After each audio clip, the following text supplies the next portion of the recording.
Assalamualaikum warahmatullahi wabarakatuh. Selamat pagi anak-anakku tercinta.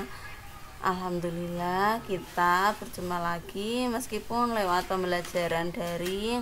Semoga anak-anak masih tetap semangat untuk mengikuti pembelajaran hari ini. Anak-anak, kita lanjutkan untuk belajar di tema 4, sehat itu penting. Pada subtema 1, peredaran darahku sehat, di pembelajaran yang keempat. Anak-anak, coba lihat gambar yang ada di bawah ini. Dari gambar tersebut terlihat anak-anak sedang mewarnai dari tugas kelompok.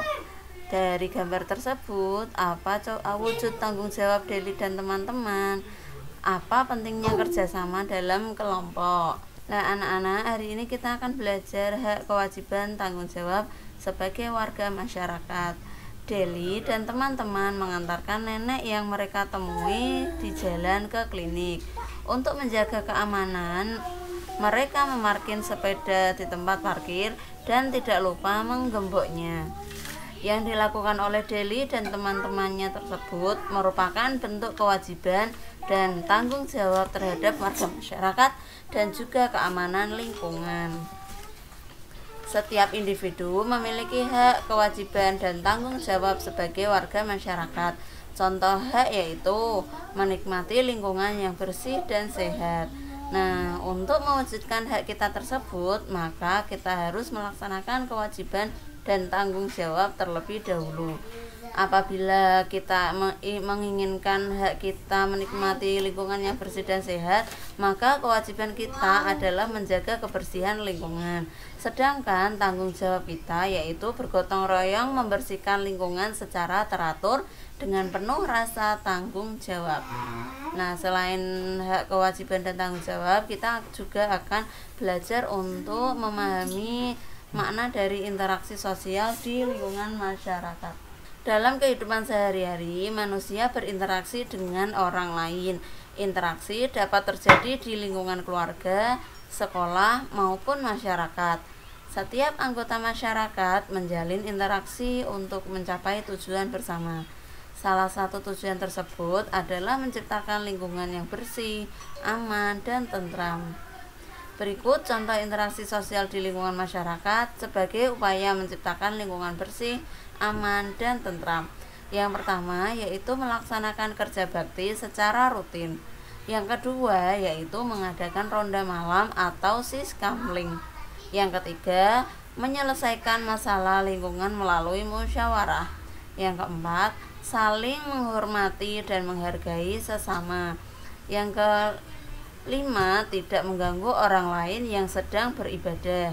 Yang keenam, menjunjung tinggi rasa toleransi antar umat beragama. Yang ketujuh, tolong-menolong dengan warga sekitar. Yang kedelapan, mengadakan perlombaan atau kegiatan yang dapat meningkatkan kebersamaan. Itulah tadi beberapa contoh interaksi lingkungan, interaksi sosial di lingkungan masyarakat, supaya lingkungan bisa menjadi bersih, aman, dan juga tentram. Sekarang kita akan bersama-sama membaca pantun berdasarkan usia. Yang pertama, berdasarkan usia dibedakan menjadi 3, yaitu pantun anak-anak, pantun orang muda, dan pantun orang tua. Yang pertama yaitu pantun anak-anak. Pantun anak-anak yaitu pantun yang berisi tentang kehidupan masa kanak-kanak yang riang dan suka bermain. Contohnya yaitu, sungguh sedap makan ketupat, apalagi jika perut lapar. Kami anak-anak hebat, rajin belajar dan juga pintar. Contoh yang kedua, adik bermain lempar gelas, kakak membuat tali anyaman. Ayo teman, kita bersihkan kelas agar belajar semakin nyaman.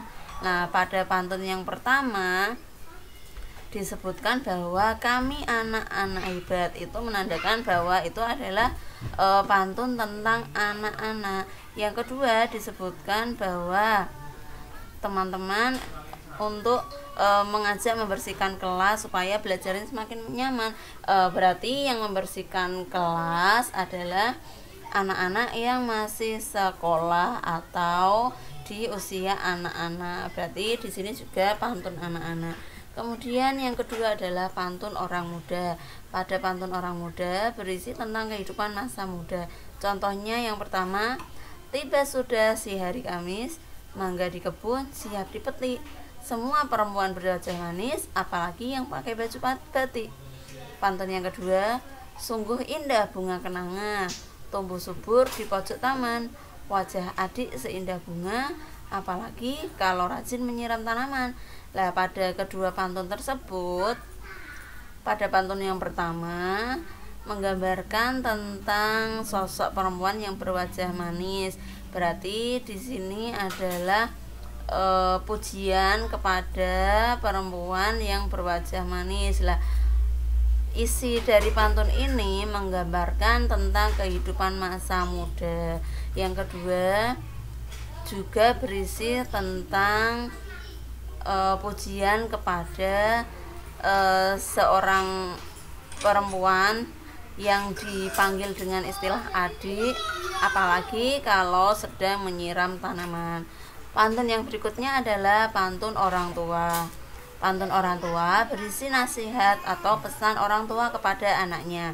Contohnya yaitu, nenek datang membawa sepatu. Sepatu dibeli di Surabaya. Tabunglah uangmu itu karena hemat pangkal kaya. Nah, pada pantun yang pertama